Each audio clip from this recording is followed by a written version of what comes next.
Mis felicitaciones para los jóvenes de Estados Unidos, realmente chapó, me saco el sombrero y ojalá que insistan en esto y fuercen a los delincuentes políticos de Washington a revertir el camino que están emprendiendo. Biden solo aventaja a Trump en uno de los 7 estados que probablemente definirán el resultado de la contienda electoral. Novedoso, además una cadena de Michael Bloomberg, un magnate demócrata de primer nivel, donante de la campaña de Biden, casi te diría que amigo de Biden y de toda esa línea de senadores moderados que hubo durante muchos años con los que Bloomberg arreglaba sus asuntos personales, el dueño de este portal. Así que no es menor. Soros se constituye ya en uno de los principales donantes de esta campaña, en poco tiempo, $60 millones donados a los demócratas. Dudo que si realmente renuncia, cosa que también cuestiono, pero si realmente renuncia, definitivamente ahí lo están apretando feo. Hay mucha más información en juego de la que se ha asomado hasta ahora y está para frotarse las manos, alquilar balcones y comprar popcorn. El presidente Lula, donde decía que el presidente Milei quería reunirse, Lula realmente los ninguneó. Tremendo, ¿no? Todavía no leí la carta una semana después de que le había llegado, o presuntamente se le fue entregada. Habló con periodistas y ninguneó el gesto de acercamiento de Milei.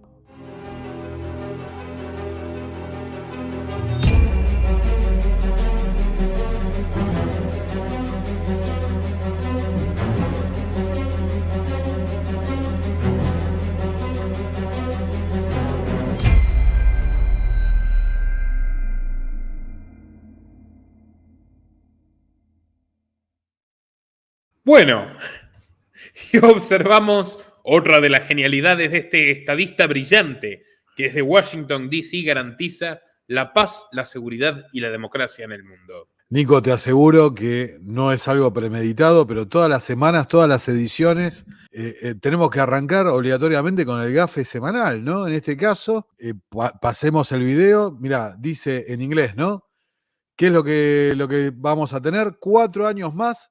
Pausa, leyendo el teleprompter otra vez el presidente Biden, fíjate. Imagine what we can do next. 4 more years. Pause. 4 more years. 4 more years. 4 more years. Imagine what we can do next. 4 more years. Pause. 4 more years. 4 more years. No, me causó gracia el que tiene la chivita ahí de fondo. Se desespera. Porque vocalizó algo que en la Argentina sería la P, que lo P, ¿no? Más o menos. Lo quiere rescatar y ahí Biden con su sonrisa, ¿no? Está en su lugar donde está feliz. No, realmente. Insalvable el hombre, pero bueno. Así es. La verdad que ya parece gracioso, pero todas las ediciones parece que tenemos material para abrirla con el gafe semanal. Lo que sí sigue, y disculpen mi voz los espectadores, pero lo que sí sigue en esta semana de locos realmente es el show mediático con el juicio de Trump, el tema de la señorita esta que la mandó a callar y demás. Bueno, la semana pasada mostramos que se habían elegido el jurado, ahora empezó la apertura, ¿no? Lo de los abogados, con algunas declaraciones fuertes, Nico, ¿no? Va tomando, digamos, camino la estrategia que va a buscar el abogado defensor, el fiscal y demás, ¿no? El abogado defensor se centró en una frase que causó mucho ruido, que esto de pagarle a la señorita para que guarde silencio era democracia, ¿no? Bueno, está bien, acuerdo entre privados y demás se puede considerar. Por el otro lado, el fiscal dijo, no, muchachos, acá nadie está hablando del tema, lo que hizo con la señorita o no. Acá estamos hablando de que esa plata la escondieron falsificando los registros, por un lado, el delito grave que se le imputa, y después por el otro lado, que esto lo hicieron para engañar al electorado, para que el electorado no conociera las prácticas, ¿no? Las censurables, ponele, para muchos conservadores del presidente Trump, ¿no? Sí, que entonces, en los hechos no hizo nada malo por acostarse con una actriz triple X. Pero encima, lo bizarro es que este tipo tiene $130.000 en la billetera, Nico. El tipo lleva $130.000 en el bolsillo del saco. Por más que siempre ha dicho que es más rico de lo que es. Es un tipo que tiene $2.000 millones cuanto menos. Deudas siderales, sí. ¿Tanto le costaba pagarlo él? Porque también después se victimiza, pero le dan todos los recursos al enemigo para que los acorrale. $130.000 para Trump es como para mí o para vos $13. O $1.30. Ahí está, vamos a ver qué pasa, ¿no? Esto va a ser un juicio, viene para rato.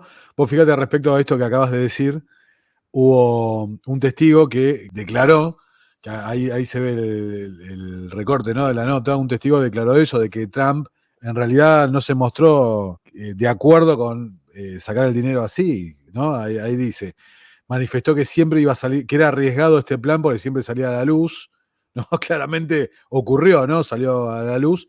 Siempre ellos le echan la culpa al abogado Cohen, que ya lo hemos contado en su momento, ¿no?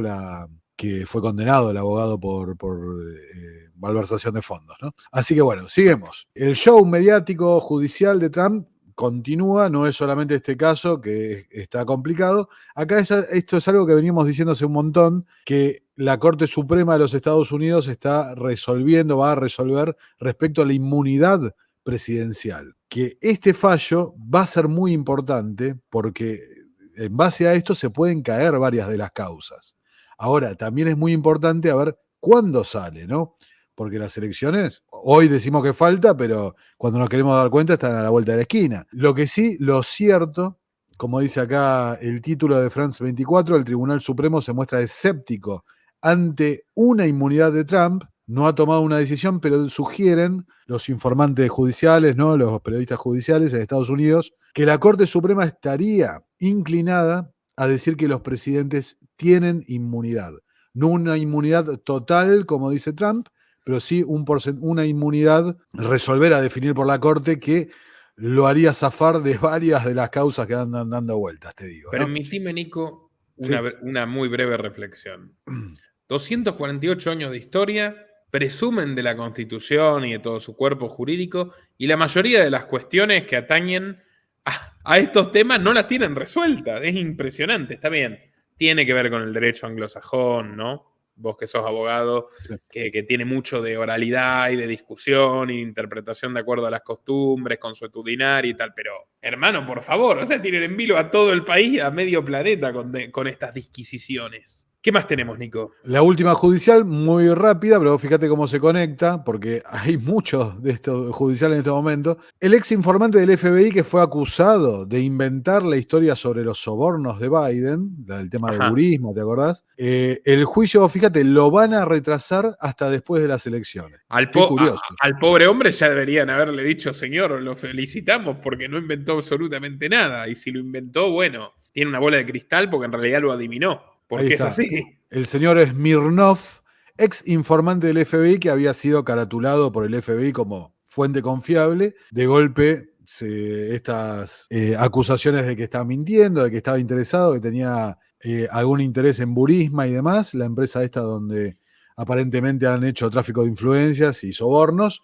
Lo cierto que Smirnov se declaró inocente y curiosamente pasa para después de las elecciones este caso, Nico. Pasando al tema político, fíjate, se promulgó finalmente el paquete de ayuda a Ucrania, Israel y Taiwán. Importante, Taiwán. 95.000 millones de dólares este paquete, que incluye también la, digamos, cuasi prohibición de TikTok en los Estados Unidos y demás, ¿no? Ahora, ¿te acordás que hemos tratado en muchos programas el tema este del paquete de ayuda, la pelea en el Congreso, Trump, el representante Johnson, la congresista Green diciendo Johnson parece que le han puesto plata, cambió de idea?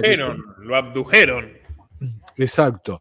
Ahora, te tengo que decir que esta semana algunos medios han dicho una cosa muy interesante. No es tanto que lo extorsionaron o cambió su voluntad Johnson, sino que Trump está escondiendo para su electorado que él en realidad apoya esto. Apoya el envío de ayuda, armas, etcétera, a Israel en particular.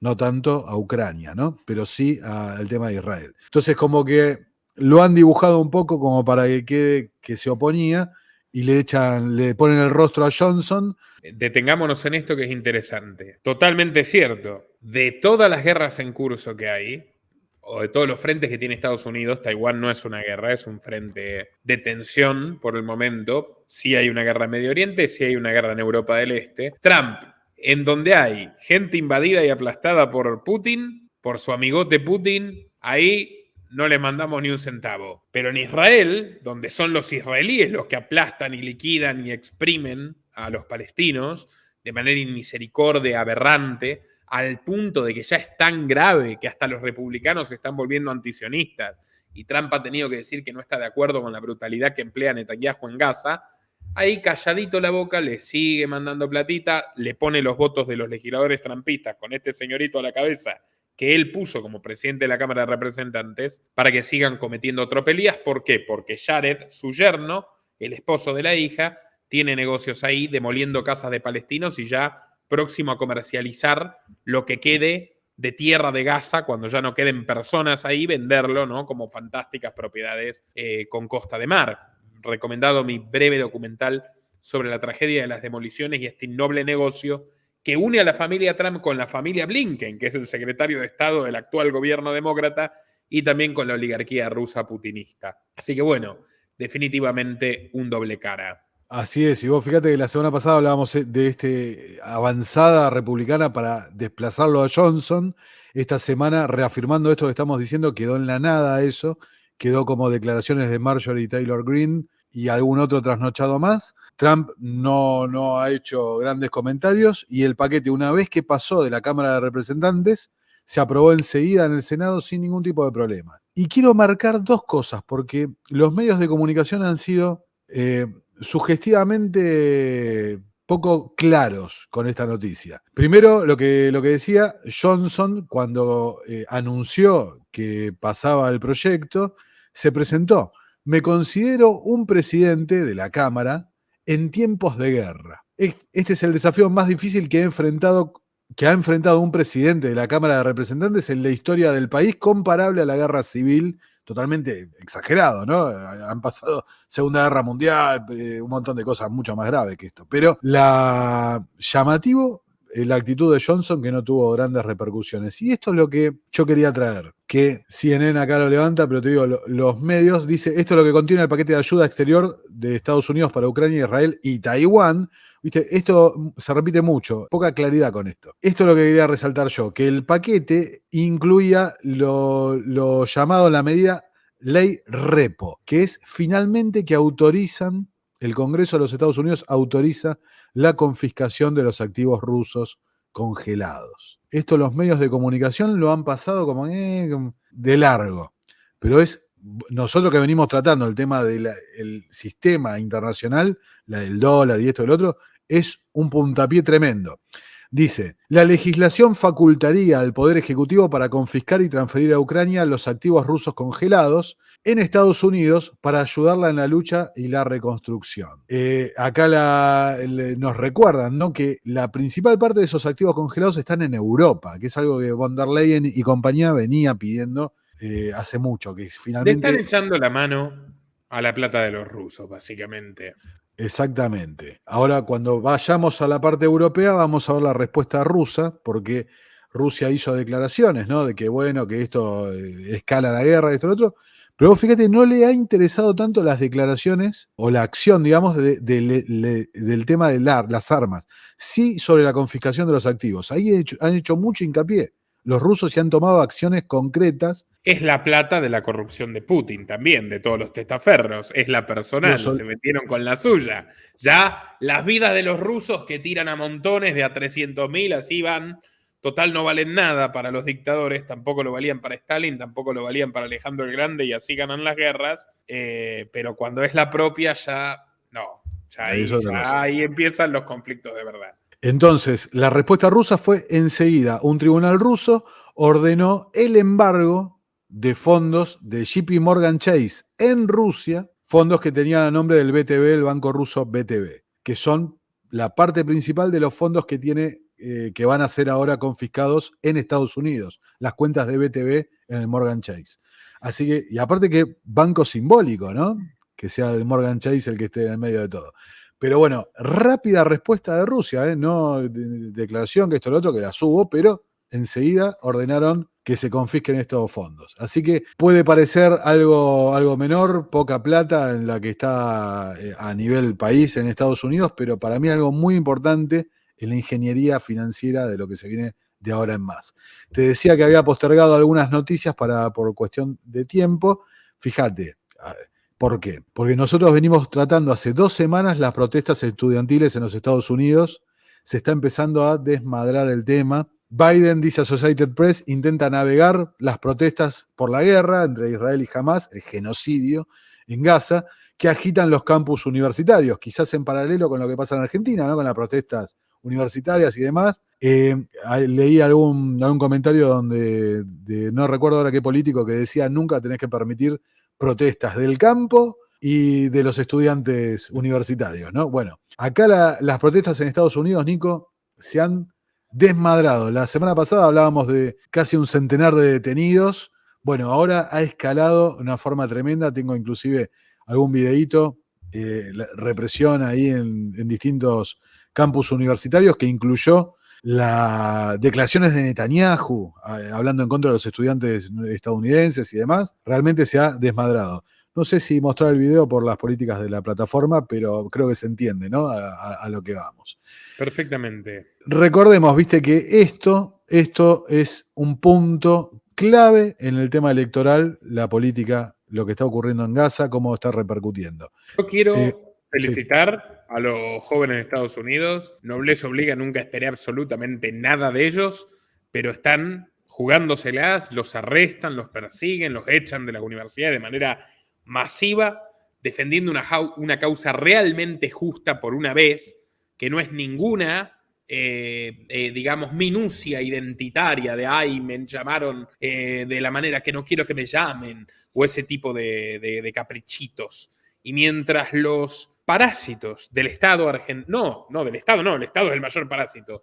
Mientras los parásitos que parasitan al parásito mayor de la Argentina reclaman porque le quiten más sangre y más sudor y más lágrimas a la gente que trabaja de verdad para mantener sus condiciones de privilegio en sus perpetuas carreras en las universidades estatales, una causa tan mezquina y egoísta, disfrazada de justicia social, la de los universitarios argentinos, los jóvenes de Estados Unidos están marchando por las cosas que realmente importan en el mundo, que es las vidas de la gente que, aunque esté a miles de kilómetros de distancia, valen absolutamente mucho más que permanecer en una estúpida carrera para conseguir un trozo de papel y que el Estado te habilite a ejercer determinada profesión. Así que mis felicitaciones para los jóvenes de Estados Unidos, realmente chapó, me saco el sombrero y ojalá que insistan en esto y fuercen a los delincuentes políticos de Washington a revertir el camino que están emprendiendo, porque mucha condena a Netanyahu, mucho no estoy de acuerdo con Gaza, pero al final Biden y Trump, los dos están de acuerdo con mandarles miles de millones de dólares que van a ir hasta el último centavo a las balas y misiles que ciegan las vidas de los palestinos. Ya van 35.000, es 5 veces más de la gente que mató Videla, otro mercenario de la Escuela de las Américas puesto ahí por Kissinger, es 15 veces más, 20 veces más de la gente que mató Pinochet, y lo han hecho en 6 meses. O sea, probablemente es más de lo que mataron todas las dictaduras militares de aquel periodo de finales de los 70 y principios de los 80 sumados. Y estamos en 2024. Estas son las cosas por las que en todo el mundo debería marcharse.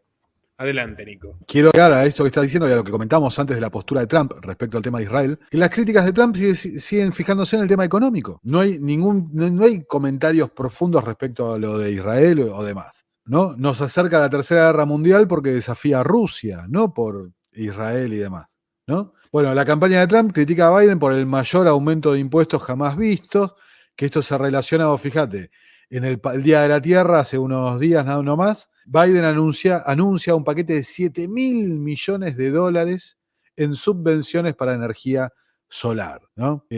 Dinero de la nada deciden creando y engrosando la deuda récord realmente de los Estados Unidos.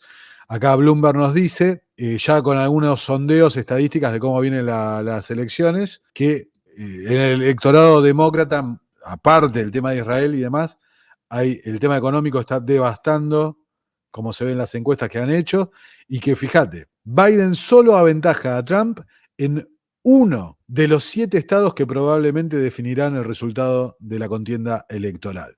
O ¡Qué sea, momento! sí, Bloomberg, Nico, lo da como hoy da perdida la elección para Joe Biden. Novedoso, además una cadena de Michael Bloomberg, un magnate demócrata de primer nivel, donante de la campaña de Biden, casi te diría que amigo de Biden y de toda esa línea de senadores moderados que hubo durante muchos años con los que Bloomberg arreglaba sus asuntos personales, el dueño de este portal.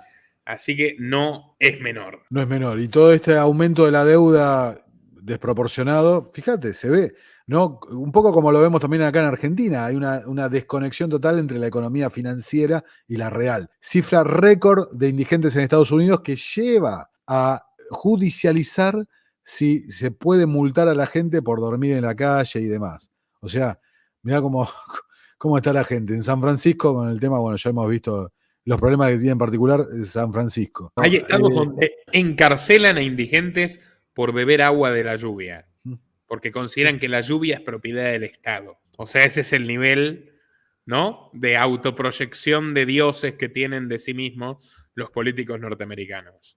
Y, por supuesto, hay que alimentar la industria de las cárceles construidas por pseudo privados, que es probablemente el peor crimen contra la libertad que existe en territorio americano.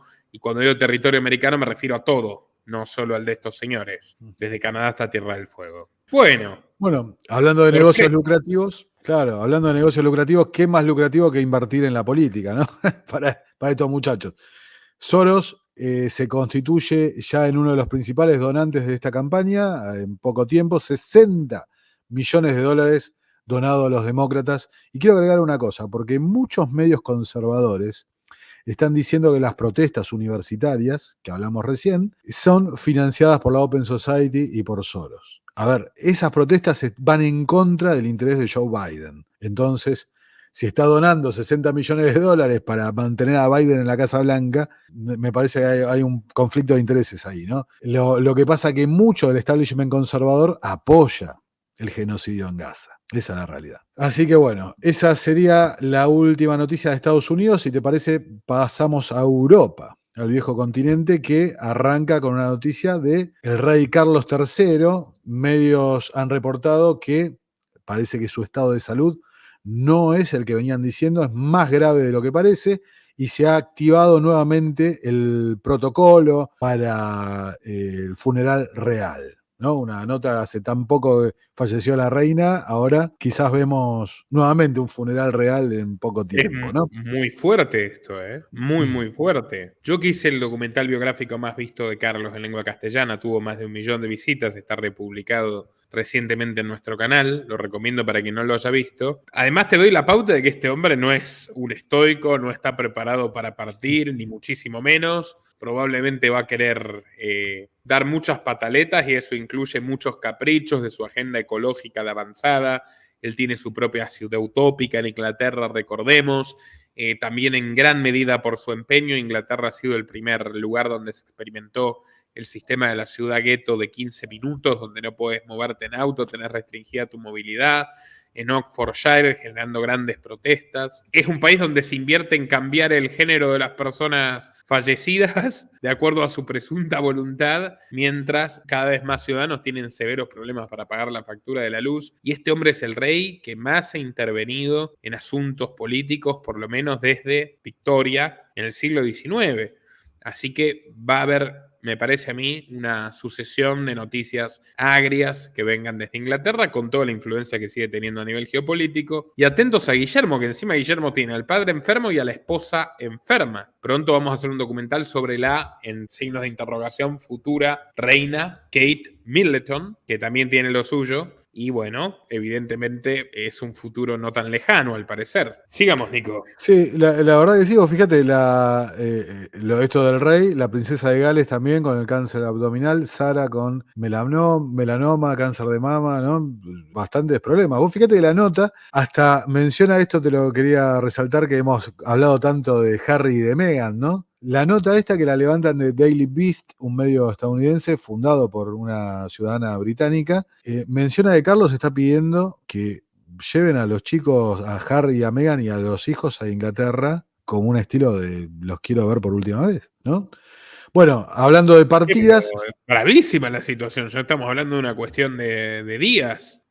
Sí, gravísima, ¿no? Vamos a ver qué pasa, pero para que ya los perdone a los otros y quiera ver a los nietos. Pero bueno, hablando de partidas, Emmanuel Macron advierte que Europa está en una situación complicada. El mandatario francés abogó por una Europa fuerte que se haga respetar, garantice su seguridad, proteja sus fronteras y retome su autonomía estratégica. Dijo: atrás quedaron los días en que Europa compraba su energía y fertilizantes a Rusia, externalizaba su producción a China y delegaba su seguridad en los Estados Unidos. Dijo, ¿no?, que en un mundo donde, vos fijate, ¿no?, hay que tomar decisiones, dice, la transformación digital, el modelo tecnocrático que lo hemos cubierto, ¿no?, con la inteligencia artificial, la transición verde como el punto clave, que habla de otra cosa, ¿no?, la cuestión energética, y el rearme militar. Así que Emmanuel Macron decidido a patear las reglas de juego, cambiarla, y fíjate la última frase. El mandatario francés presentó así una Europa cercada frente a las grandes potencias, que lo hemos contado, ¿no? Vos lo has dicho varias veces, es el jamoncito del medio, como decían de Milei, ¿no? Entre China, Rusia y Estados Unidos. Dice, estimó que los valores de la democracia liberal están cada vez más cuestionados, por lo que hace necesario que Europa se haga respetar y se haga fuerte. Yo me detengo ahí. Los valores de la democracia liberal. La misma frase que publicaba el Foro Económico Mundial en ese No tendrás nada y serás feliz, ¿no? Los valores de la democracia liberal. ¿Y a qué se refería el Foro Económico Mundial? Se refería a la instalación del modelo tecnocrático, el gobierno de los expertos en contra de la representación del modelo democrático actual que vivimos de representación política, abogando por el gobierno objetivo de los expertos, que ya tuvimos una muestra gratis en 2020, ¿no?, de cómo funciona. Pasando, Nico, a España, tenemos el escándalo, ¿no?, de Sánchez, que lo traigo así como síntesis de la semana. Vos hiciste un video sobre esto, que con su amenaza de renuncia ante el caso de su querida esposa, ¿no?, citando acá al expresidente argentino, ¿no?, también, que para echar la culpa a los otros, ¿no?, mi querida Fabiola, bueno, mi querida Begoña. Vamos a ver el tráfico de influencias, ¿no?, en qué termina, qué hace Sánchez, si se va o no. Algunos medios españoles hablaban de la investigación de Pegasus y decían, ¿no habrá algún vuelto por la postura respecto a Palestina de Sánchez? ¿Cómo lo ves, Nico? Parece que sí, es una hipótesis que esboza el periodista Luis Balcarce, que lleva 22 años en España, video muy recomendado, estará al final de este para quien quiera profundizar en el tema. Pero escúchame, la situación es insólita. Este sujeto que ha aniquilado a Susana Díaz, que lo destituyeron de la presidencia del partido y volvió, que aniquiló a Pablo Iglesias con Yolanda Díaz, que aniquiló a Yolanda Díaz para que no se vuelva otra Pablo Iglesias. Es un ángel exterminador, como diría el turco Asís, aferrado al poder como nadie, ha pactado con los terroristas de la ETA, con los asesinos incluso de muchos políticos socialistas con los que él trabajó. No le importa absolutamente nada. Les recomiendo mi documental sobre Pedro Sánchez, que es el más completo que pueden encontrar, donde perfilamos a este caballero. Dudo que si realmente renuncia, cosa que también cuestiono, pero si realmente renuncia, definitivamente ahí lo están apretando feo. Hay mucha más información en juego de la que se ha asomado hasta ahora, y está para frotarse las manos, alquilar balcones y comprar popcorn. Bueno, y la última de Europa, Nico, tenemos a von der Leyen, que fue interrumpida en un discurso que hizo, fíjate, respecto a Palestina, ¿no? Thank you very much, Ms. Mrs. von der Leyen, this is the citizens arrest you are charged with aiding genocide in Gaza. You expressed total support for Israel at the beginning of this genocide. The blood of Palestinian children is on your hands. You are a criminal, Mrs. von der Leyen. You should be in The Hague. You should not be here. You should not be running for a second term. You are a whore. You are a criminal. Free Palestine! Free Palestine! Nothing else. Free Palestine. ¿Por qué sonríe como Cruella de Vil? No la favorece demasiado. Thank you very much, Mr. Thiessen. Muchas gracias. ¿Viste? Es así. Son profesionales, ¿no? Y bueno, es alemana, es una materia prima, ¿viste? Hitler no estaba solo y no metió a 10 millones de personas en campo de concentración sin ayuda. Ciertamente, ciertamente. Y relacionado con lo que acabamos de escuchar, que ahí la persona que protestaba se manifestaba, que hacía el arresto ciudadano, ¿no? Fíjate que inteligente. Hablaba de la Corte de la Haya. Bueno, fíjate lo que publica The Times of Israel. La oficina de Netanyahu organiza conversaciones de emergencia sobre órdenes de la Corte Penal Internacional para el primer ministro y los ministros israelíes por los crímenes de guerra. Se la ven venir una orden de arresto por lo que está ocurriendo en Gaza. Dice Estos tipos funcionario. se han pasado de la raya como nunca. Sí, sí. Y eso ha repercutido en Estados Unidos, en el Frente Demócrata principalmente, en el Republicano también. Lo vemos ahí en Europa, en todos lados realmente. Realmente. Se han Y ido de la Argentina olla. Sí, también, sí, sí, que es sí, un sin lugar a blanco dudas. de esta guerra de absolutamente demencial. Así es. Fíjate, funcionarios israelíes confirmaron una reunión celebrada sobre cómo evitar posibles órdenes de arresto contra líderes israelíes y oficiales de la FDI, una perspectiva que, según dijeron en la televisión israelí, nos preocupa cada vez más y es cada vez más presente que ocurra. Así que Netanyahu planteó el asunto en sus reuniones de esta semana con el secretario de Asuntos Exteriores de Gran Bretaña, David Cameron, la ministra de Asuntos Exteriores de Alemania, Annalena Baerbock, y buscó ayuda dentro del establishment israelí. Según se informa, Jerusalén temía que se solicitaran las órdenes de arresto debido a la crisis humanitaria en medio de los combates en la franja, y se dice que los países que acusan a Israel de violar el derecho internacional y el Cuarto Convenio de Ginebra lideran este esfuerzo con acusaciones de todo tipo, ¿no? Que hemos cubierto, la directiva Aníbal, ¿te acordás la semana pasada? Bloqueos a las investigaciones de la ONU y demás. De todo realmente. La directiva Aníbal, recordemos, el ejército israelí mata a sus hombres y mata a sus civiles, que es lo que pasó en octubre, completamente reconocido y levantado hasta por The New York Times, porque prefieren matarlos ellos antes de que los mate otro. Esa es la premisa, ¿no? Así es que el Estado es un marido golpeador, decían. Y es así. Bueno, Netanyahu también mirá, esta noticia es una locura realmente, se manifestó crítico sobre las declaraciones de Anthony Blinken, el canciller estadounidense, anunciando sanciones contra un batallón de las FDI por violaciones a los derechos humanos. No se deben imponer sanciones a las FDI al ejército israelí, dice Netanyahu. El gobierno israelí reaccionó el sábado pasado, el 20 de abril, con indignación a reportes sobre la intención que tendría Estados Unidos de imponer sanciones a un batallón de las FDI. Igual fíjate como todo esto es una farsa demagógica, que quieren imponerle sanciones a un batallón cuando la Corte Penal Internacional está por declarar criminal de guerra al jefe del Estado, que en sí es una organización criminal de guerra y supremacista racial, completamente condenable. Y Blinken tiene el negocio ahí. Otra vez, el documental de los negocios de las demoliciones de las casas de los palestinos. Pero, viste, tienen que decirle algo a los zurditos a ver si se creen que por ponerle una sanción a un batallón están enfrentando el sionismo mientras le mandan 96.000 millones de ayuda militar. Así es. El que se expresó también es Benny Gantz, el favorito del establishment estadounidense para reemplazar a Benjamin Netanyahu, criticando también esta medida diciendo que la actuación de estos batallones están sujetos al derecho militar y son responsables de operar en pleno cumplimiento del derecho internacional. Bueno, no tanto. Digamos, ¿no?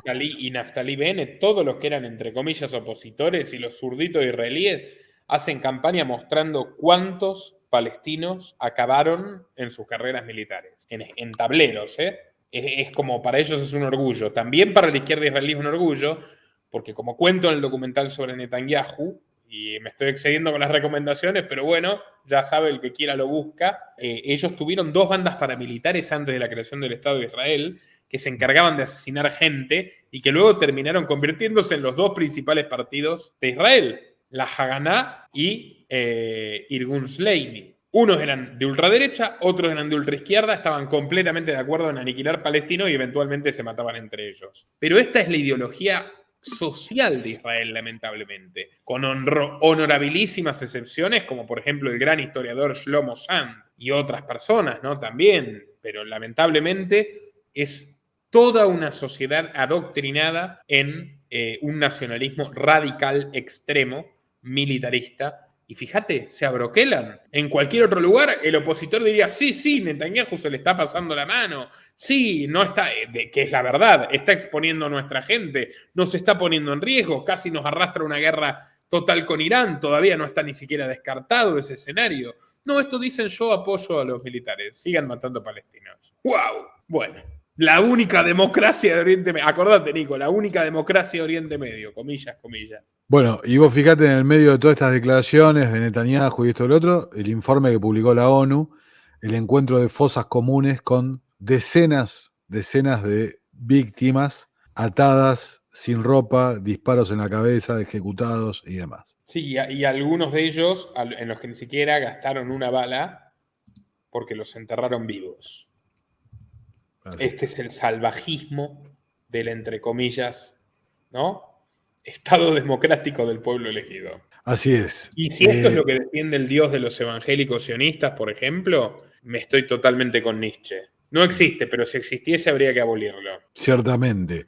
Bueno, tenemos la primera baja dentro del establishment político israelí. Dimite el jefe de inteligencia militar de Israel, la primera baja, digamos, por las desinteligencias ocurridas el 7 de octubre pasado, cuando terroristas, miembros de Hamas, que habían estado entrenando a 10 kilómetros de donde atacaron con gliders, con deslizadores y demás, perpetraron el ataque con el recital, el Festival Nova y todas las cosas que hemos dicho. Muy, muy extraño para ser buenos, ¿no? Digamos. Acá Axios titula: altos funcionarios israelíes y egipcios se reúnen en secreto para discutir la posible invasión de Rafah. Finalmente está tomada la decisión. Muchos de los refugiados van a ir a parar a Egipto. Egipto quiere financiamiento, no quiere pagar el costo solo. Así que ya está tomada la decisión. Es cuestión de tiempo. Al menos al momento de grabar este video no ha avanzado la limpieza, ¿no? El total ahí en Rafah, pero es inminente. Y decías, Nico, de Irán, el presidente de Irán, si Israel nos ataca es poco probable que quede algo del país hebreo, en una fuerte retórica, pero en las acciones han pasado, digamos, a un cuarto intermedio, como que todos se han quedado conformes.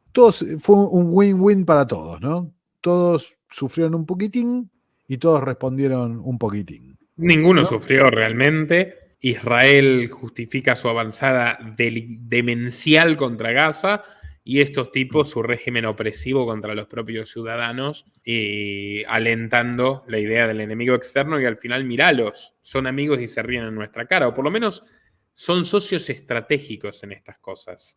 La teocracia iraní y la etnoteocracia israelí. Bueno, pasando a Latinoamérica, se dio finalmente el referéndum en Ecuador. France 24 dice amplio respaldo a las iniciativas sobre seguridad, a la utilización de las Fuerzas Armadas en el terreno, entre otras reformas, algunas parecidas a las que estaban promoviendo en Argentina, ¿no? Con la suerte de copia de la ley RICO de los Estados Unidos, de confiscación de activos utilizados presuntamente en actividad criminal, y rechazo a las reformas económicas del pueblo ecuatoriano. Se dio el sí a 9 de las 11 preguntas de la consulta. Se aprobó todo lo referente a temas de criminalidad y la espalda a reformas relacionadas con la creación de empleo mediante la legalización de contratos por horas y arbitrajes internacionales se rechazaron en cualquier jurisdicción. Algo muy similar a también lo que estaban pidiendo acá en Argentina, ¿no? Que los dos puntos. Lo que me llama realmente la atención, la similitud, más cuando lo pienso en el tema del Rosario y el narcoterrorismo y otra cosa. En Colombia tuvimos una movilización sin precedentes, titula también France 24, contra Gustavo Petro. Cientos de miles de personas se manifestaron el domingo pasado en las principales ciudades de Colombia para protestar contra el presidente Petro. Protestaron contra el plan de reformas sociales de salud que, según France 24, la derecha y la extrema derecha bloquean en el Congreso. Declaraciones de los manifestantes, ¿no? En toda esta marcha multitudinaria realmente, donde denunciaban una virtual quiebra, bancarrota del sistema de salud, y también criticaban las negociaciones de paz con las organizaciones militares terroristas colombianas. Los ex compañeritos y colegas del delincuente que gobierna Colombia. Esta semana se ve que hubo movilizaciones por todos lados, también en Brasil. Bolsonaro exaltó a Elon Musk por su entredicho ahí con la Corte Suprema, que ahora bajaron un poco los decibeles, la semana pasada fue más fuerte. Ahí tenés a Bolsonaro por Copacabana, también con una marcha bastante importante, se calculan cerca de 33.000 personas según este medio, ¿no? Así que ahí tenés la fotito en la playa, Bolsonaro tratando de mantenerse vigente, ¿no?, en el esquema político. Y la última nota de esta edición internacional, antes de pasar a la Argentina, y vinculando un poco las dos, Brasil y Argentina, Lula, viste, la Cancillería Argentina le envió una carta al presidente Lula, donde decía que el presidente Milei quería reunirse. Lula realmente lo ninguneó, tremendo, ¿no? Todavía no leí la carta una semana después de que le había llegado, o presuntamente se le fue entregada. Habló con periodistas y ninguneó el gesto de acercamiento de Milei. Les informaré cuando sepa qué es lo que pretende conversar Argentina con Brasil, dijo Lula, terminando con la cuestión en Brasil. Así que bueno, con esta nota, Nico, cerramos la edición internacional. Invitados a compartir en todas sus redes y grupos, a visitar Terapia Liberal. Muy interesante todo lo que está publicando últimamente Nicolás en su canal, Terapia Liberal. Y, por supuesto, bienvenidos a apoyarnos en patreon.com/Nicolás Moraz. Desde $5 mensuales, contenido exclusivo para mecenas. Desde $10 mensuales, las fuentes periodísticas que utilizamos semana a semana en todos nuestros noticieros para que profundicen por su cuenta. Desde $25, las clases de Academia Libertaria con profesores de excelencia coordinados por mí. Y también opciones de patrocinio de sus empresas en nuestro canal por más, patreon.com/Nicolás Moraz. También pueden apoyarnos a través de la opción unirse de YouTube, Bitcoin o Mercado Pago si están en Argentina a través de los enlaces que figuran en la descripción de este video y en el comentario fijado. Hasta la próxima. Nuestro trabajo depende de tu apoyo. Para que siga siendo posible, realiza tu aporte desde tan solo $3 por mes a través de Patreon, en los enlaces que figuran en la descripción o en el comentario fijado. También podés hacerlo vía Bitcoin o desde la opción Unirte de YouTube. Y si estás en Argentina, elegí el medio de pago de tu preferencia a través de Mercado Pago. Quienes nos apoyen en Patreon a partir de $5 mensuales tendrán acceso a análisis, entrevistas, conferencias y documentales exclusivos. También tenemos opciones para sponsors. Así que publicita con nosotros a través de patreon.com/Nicolás Moraz.